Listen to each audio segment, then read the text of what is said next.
Welcome to Association Chat, an online discussion where we warm ourselves by the virtual fire with the topics of the day, welcoming thought leaders and trailblazers alike to join up in this online home for the community. I'm the host of Association Chat, KiKi L'Italien, and I have to tell you, whether we're talking about a federation or franchise model, the health of component national relationships it's never been more important, my friends. Now is the time. With geopolitical turmoil, with inflation and recession swirling, and member availability and loyalty possibly waning. Could it be true? What are the love languages within the component and national relationship? But wait, I can hear you out there asking me, KiKi, this components thing, are we talking stereo components? What are we talking about? I thought you might ask me that. So what are components? Components are an affiliated or independent society, chapter, branch, special interest group, or division of an international, national, state, regional, or local organization. Do you feel better about life? I do too. I know many of you already are quite familiar with components, otherwise you wouldn't be watching. But just in case, I want to make sure that you know that I know that you need to be covered. So how do you identify and leverage them for mutual benefit and maximum member value? That's what we're going to talk about today. I have a wonderful guest. I am so excited. I've got to tell you a little bit about her before I bring her on. With us to discuss this topic is guest Elisa Pratt. She is the CEO and Chief Strategist of Brewer Pratt Solutions. She's an influential strategic specialist who specializes in strategic planning, leadership development, and engagement. As an association management executive for more than 20 years, she delivers strategic and actionable innovations, future-focused member engagement solutions, and tactical operational effectiveness solutions. It's very effective, very operational. She also founded and co-hosts at the award-winning Association Transformation podcast, which I'm a big fan of. Which that podcast advances the issues and innovations of nonprofits around the world. And with all of that, those are always the hardest part, right? Elisa, welcome. Hello, my darling. How are you? I'm doing really well. It's been a second since we saw each other in Nashville. It has, but now that the weather has turned, this feels like the right time to warm ourselves by the association fire. Like this. Yes, absolutely. The right time. So we already have somebody weighing in. Absolutely. My favorite. Big David, fan. you're so sweet. You're so sweet. I'm actually going to keep that up there for those who are listening rather than watching this later. We just have a comment where it's EBP is outstanding. Yes, Elisa Brewer Pratt. Hello. Thank you. Well, I did get some good feedback. I think people are excited about this topic, and it speaks to a little bit of what you referenced in your intro. Component relations, whether they are chapters or regions or affiliates, whatever you call them, the infrastructure through which you build and maintain your brand and through which you deliver services and value to your members has never been more important. As we've come through COVID, we recognize we can't choose just one path to engagement. We have to use every tool available to an association, and often that involves that network, that infrastructure of chapters and components. And this year, maybe more than any other, I've noticed there's been a lot of talk about restructuring. Mm-hmm. Whether it be getting rid of chapters, virtualizing chapters, establishing standards, minimum standards, whatever it is, there's a lot of angst and discussion around what should we do with chapters. And, I challenge the premise of that statement a little bit because of that nationalistic tone that it comes with. I come from a federation background. I also have worked in the franchise model and some others, but I think that we forget that these are relationships, and they need to be nurtured as such, through mutual respect, mutually beneficial discussions. So everyone wants to improve chapters and make sure their structure is the most effective and most efficient. but we're not really boiling it down to the core human elements of this. Right. And I think that, when we're talking about components, it is something where for a long time, and it's like love them or hate them, because I know a lot of association executives who, you start going down the chapter path or something like that. And it's like, oh, because they think of like some of the It's got complications grown. that come in Just there. the grown itself. I know, you know what I'm talking about though, right? Yes, I do. I Yeah. do. Yeah. And so there's this idea that there's a lot of, it's sort of like a pain, like it's an issue to deal with these groups. But part of the premise of us having this conversation today is the idea that not only is it more important today to have this conversation, but the idea that these components, that they really do play a critical role in maybe a way that's different, maybe, or more valuable than what it was in the past. Can you talk to me a little bit about that? As with any relationship or any partnership, if you come into it with an adversarial expectation, or wearing the scars and the mistakes of the past on your sleeve, then that, I feel like it's almost a self-fulfilling prophecy. Mhm. And there's a way, I believe, to break that chain, and it's through mindset, and it's through communication. And I don't know what I was watching the other day. But someone mentioned this book that has been around really forever. And I happen to have it right here. The Five Love Languages by Gary Chapman. It's been around for so long. It really is kind of a staple of pop culture. And I know I've done the test. I've done the quiz in my relationship. I know those ways of communicating, love that resonate with me. But I don't know.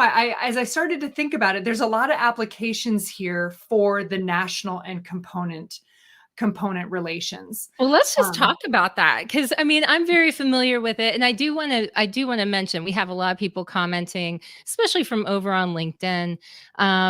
People who are saying yes, different members need different forms of engagement. Totally agree. A top-down approach just creates more angst. Thank you, Paul. I know, Tanya. Dragons live here. Oh, Yeah, we all. that's part two. That's Yeah. And Cecilia, hi, Cecilia. The issue of controlling chapters is the problem. They are partners and collaborators representing the organization. They are not the competition. Oh, yes, yes. And we have one more. True, we get pushed back when we try to dictate to strict requirements, but standards need to be set.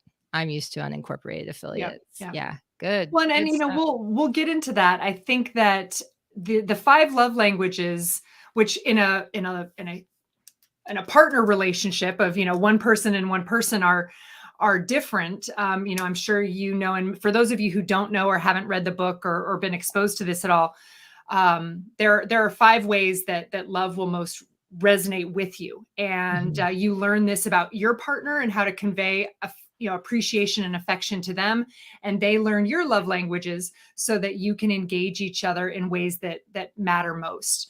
And you told me a little secret before I did.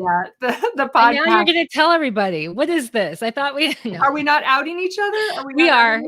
Go ahead. You can share it. You have the 5 love languages app on your phone, and I did tell you that. Doing the test. And if you want to download this. I can even share. Look, I didn't fill in my picture, but I have the. So, you don't have to read the book. It's been around since 1992. Yeah. Different versions in it, but those 5 love languages in the human world, in the partnership and relationship world, are acts of service, gift giving, physical touch, quality time, and words of affirmation.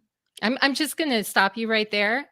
Anyone who's watching this, as long as if you can put in the comments before the end of the show what you think that Elisa's top love language is, if you can guess accurately, and you're the first one to guess, timestamps, people, then I'm going to send you an association chat mug that you can drink your coffee, tea, or beverage of choice out of. So go ahead and make your guesses. All right, Make go your ahead. guesses. Make your guesses. So, when I thought about those 5 categories and how people might best receive from their partner or communicate their own love to their partner, to me, there was a lot of correlations. And so I started to design the love languages of associations. And I think, we've touched on it a little bit in some of the comments about competition and angst and treating chapters as enemies.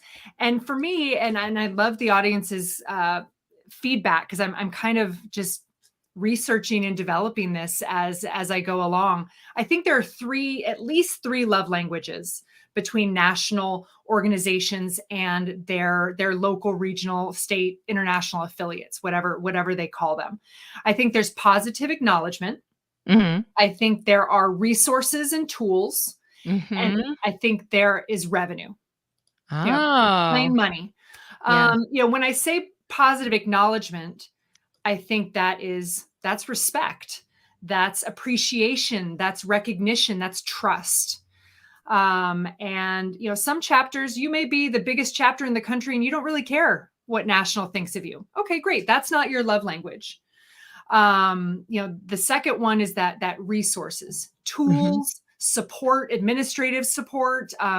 Maybe it's benchmarking, maybe it's templates, maybe it's the scale, economy of scale, where you buy one database for the whole network and you benefit from it. And then third being revenue. Some people want the revenue share. That's what matters most to the affiliate, or they want that percentage of the dues. And that's all it comes down to. After that, they want to be left alone. And I would imagine that in some relationships, it's a combination of all three. But someone once told me, and I won't pretend to have come up with this. When you've seen one chapter, you've seen one chapter. Yeah. Oh, yeah. And as much as the mission and the vision and even the generic definition of the member may all be the same, they're all different, and they all engage their members differently, and they all want to engage with national differently. So knowing and learning how your chapters or how your affiliates, how they want to be treated, what they could use and benefit from in terms of that share, the best practicing, the resources, Absolutely.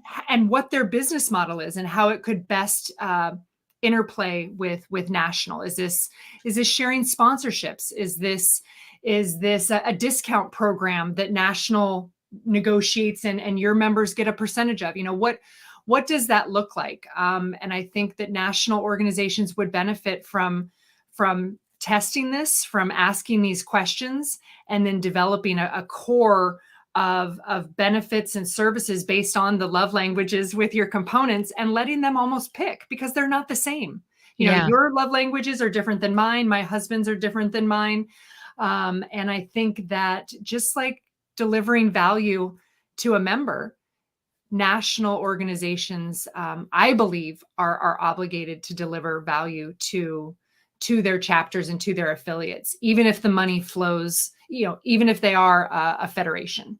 Oh, yeah. I mean, that's the thing, is that I think that because components can be comprised of your special interest group, your chapters, it can be regional, it can be those that are gathered around just topics of interest. That's the thing, is they're so varied. They can want so many different things. The dynamics, because of the personalities involved and the types of careers or the industries that are involved, it's everywhere. And so you really need to make sure that you are going out, just as you would for your general membership. You're going out and you're checking to find out, who are these people and what is it that they want within this particular group. In one area, and I'm not sure at this moment, as I'm teasing this out and as it's coming to life, one of the main elements, I think, of the love language with your components that's becoming more and more valuable is data.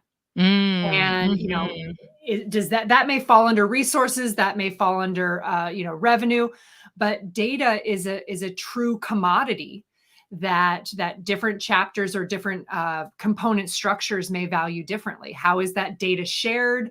Who validates? Who owns?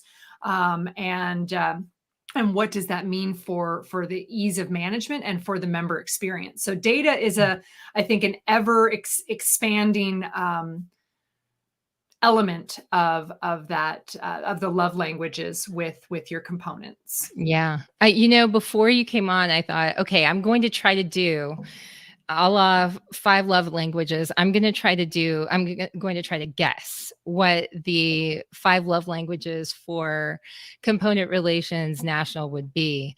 And I'm pretty proud of myself. I feel like I kind of got some of them. So Similar buckets. Yeah. I had demonstrating commitment, Okay. shared resources, or adequate resources, because we all know that it's like, sometimes they need enough. They're not getting enough.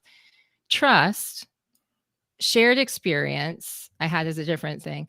And then intention and care. So you have to trust. That's kind of along the data lines where it's like, do I trust what you're doing? Do I trust that you're not competing against my chapter or my component? And that you actually are caring for us as national, that sort of idea. And remind me what the first one was. The first one was demonstrating commitment. And that one's very interesting. And I may have rolled that into the mutual respect and recognition. I think a lot of this has to do with tone. yeah, A lot of this has to do with reciprocation of respect and negotiating and communicating from a place of respect and equality. That condescension that comes from so many national organizations it's dangerous. It erodes the relationship before it even has a chance. So I think a lot of these love languages start from that place of sincerity, transparency, trust, and respect. If we don't have those things, nothing else can be built upon it. And I believe no component relationship can survive without those things. And maybe if you're in a franchise model, that requires more conversations because there is a top-down model in place. Yeah. But it doesn't change the deliverables or the structure or the intentionality around a chapter, especially if they have independent staff. They're still out there in the trenches doing what they do. And I see Cecilia's question.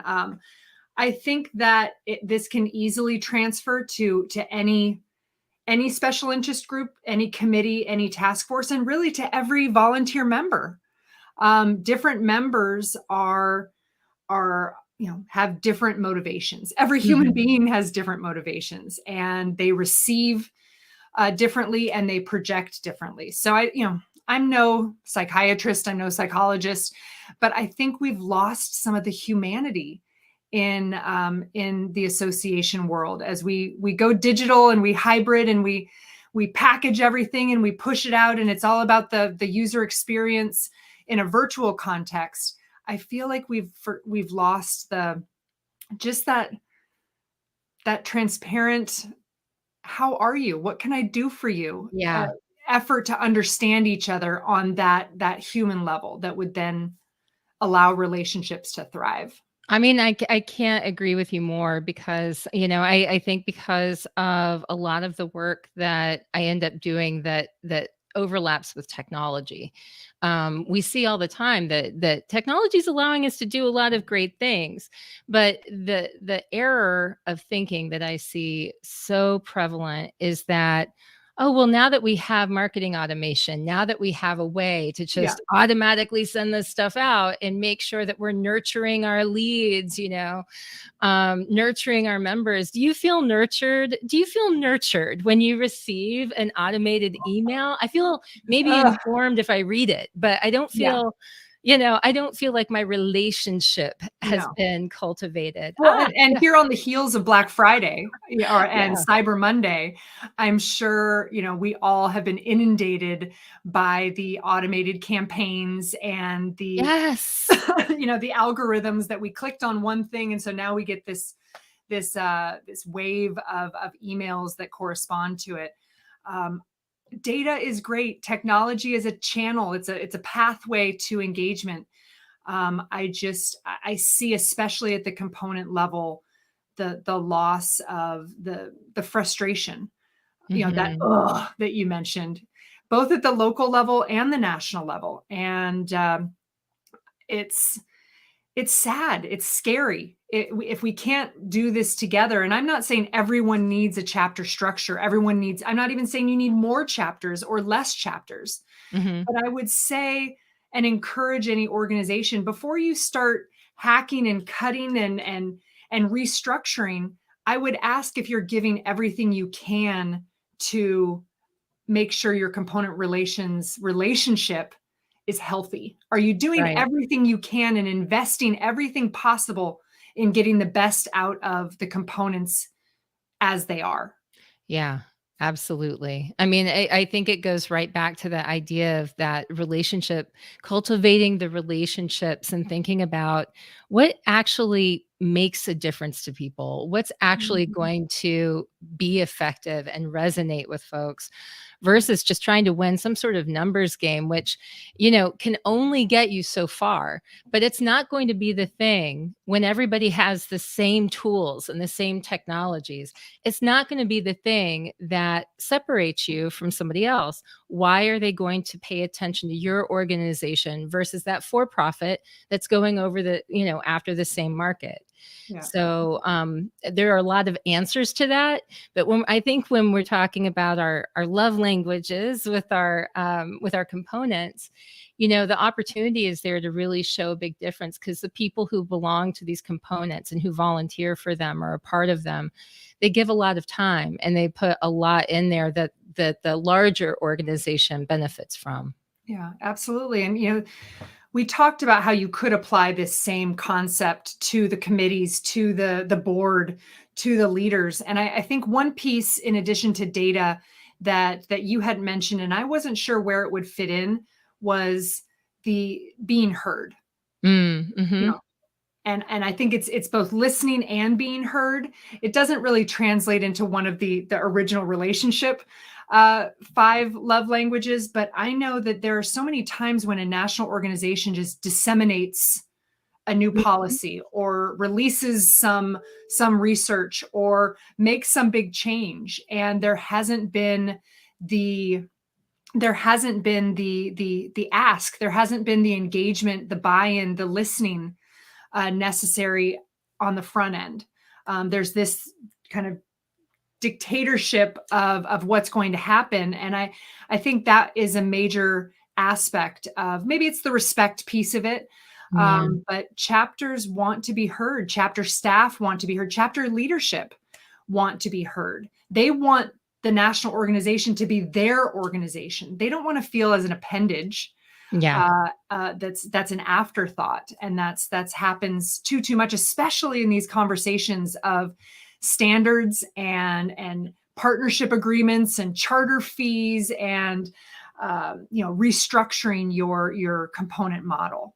So there was something about, and in the lead up to this conversation, there was something about, because of the financial climate, and then looking at all of the things like climate change and things like that in the world.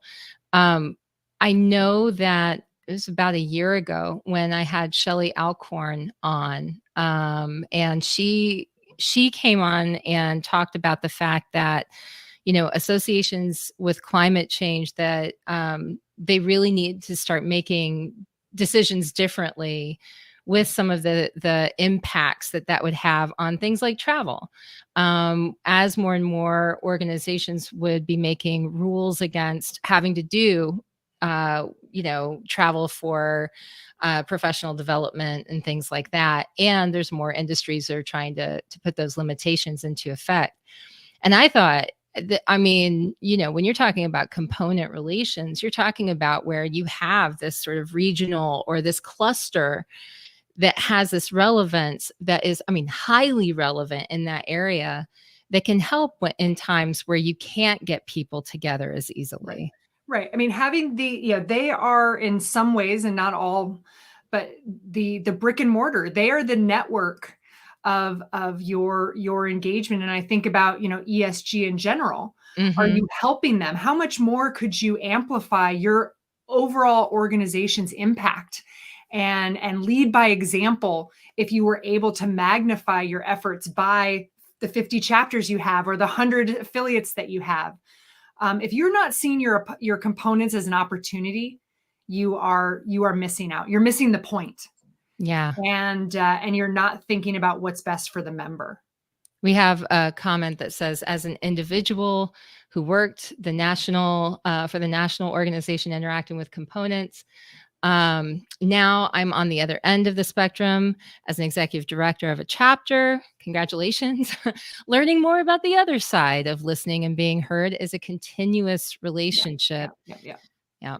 And I think that's part of this. And we experience this in our normal life relationships. Understanding these love languages and gathering a better, having a better understanding about how to engage with your chapters or your components. It's not a check the box and you're done. This is an ongoing investment in these relationships that has to be done. And it's a two-way street. That previous comment is true. This has to be ongoing.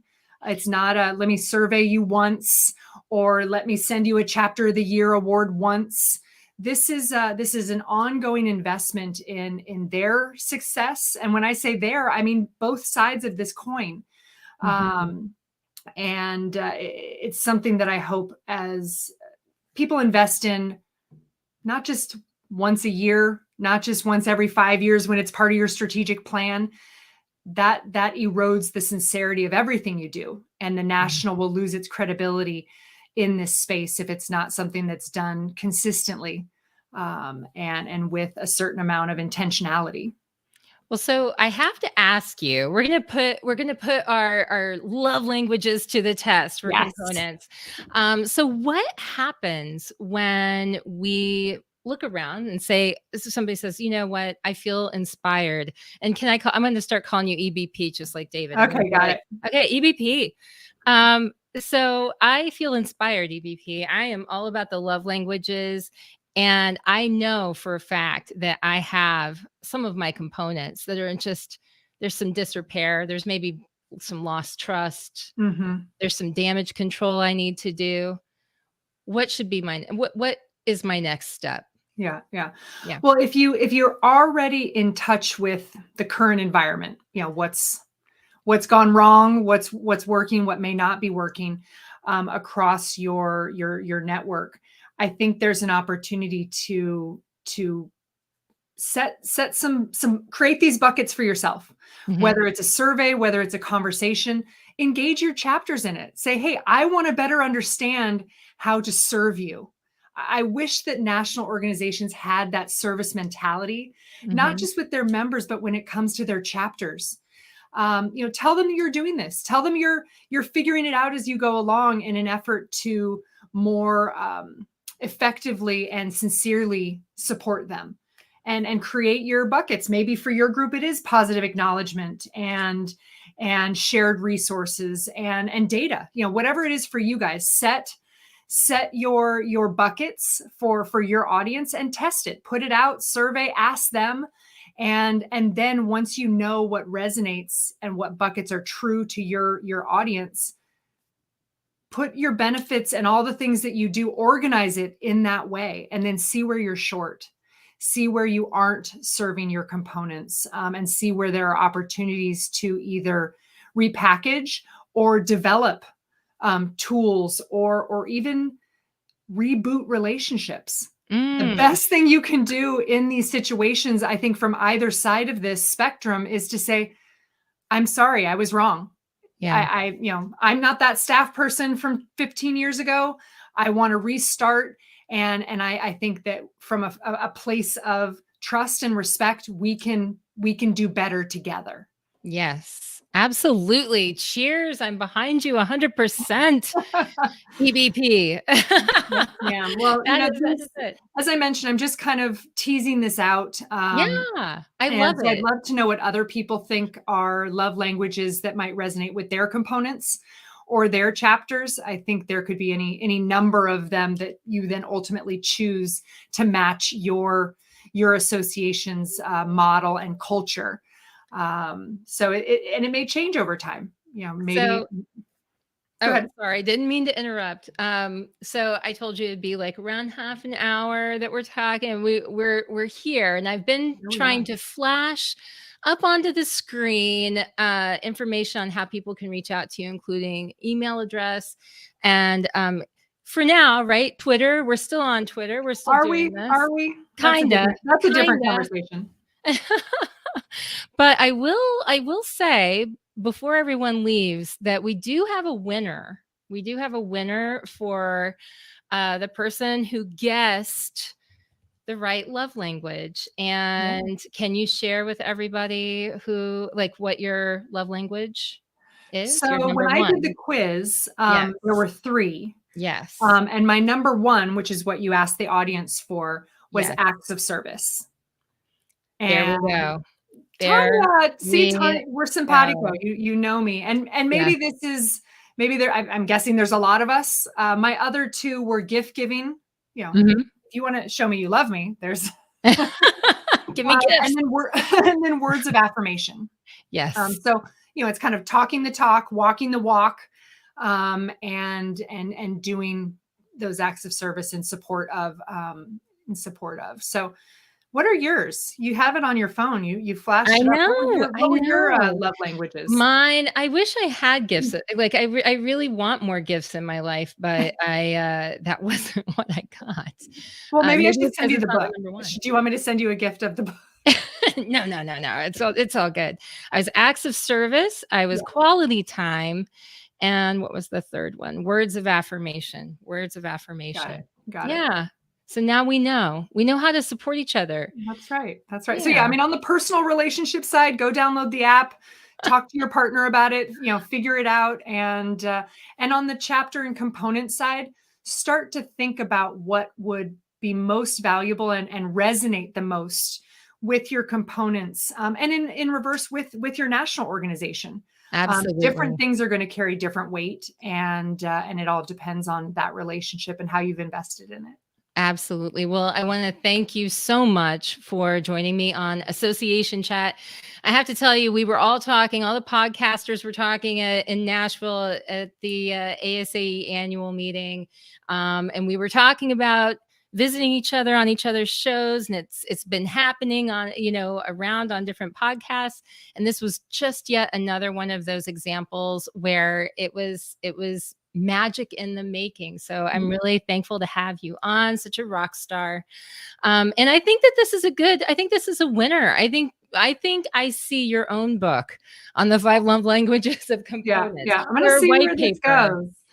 Who But knows? KiKi, thank you so much for having me. This was great. Thanks to everyone who sent in a question or a comment. And Tanya, congratulations on your mug. Yes.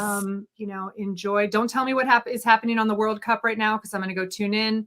But thanks for having me. Happy All holidays, right. everybody. Thank you so much. Well, what did you think? Did you have a good time? Did you learn a lot? What was your favorite takeaway from having EBP on Association Chat? I got to tell you, I think that this concept of the 5 languages and love languages and how we can apply that to our components is a really powerful question. It's an interesting framework. And there's never a time that I can think of where it doesn't pay for us to take a little bit more time in thinking about cultivating our relationships in the association industry. I mean, that's what we are supposed to be doing, right? And so thank you so much for joining me today. I hope that you will reach out and tweet and email and give lots of love to Elisa, because she is absolutely amazing. Thanks to everyone who was on. And I hope you learned something of value today that's going to help you in your life and in your career. And as always, as Joseph Campbell once said, the cave you fear to enter holds the treasure you seek. So keep asking questions, everyone.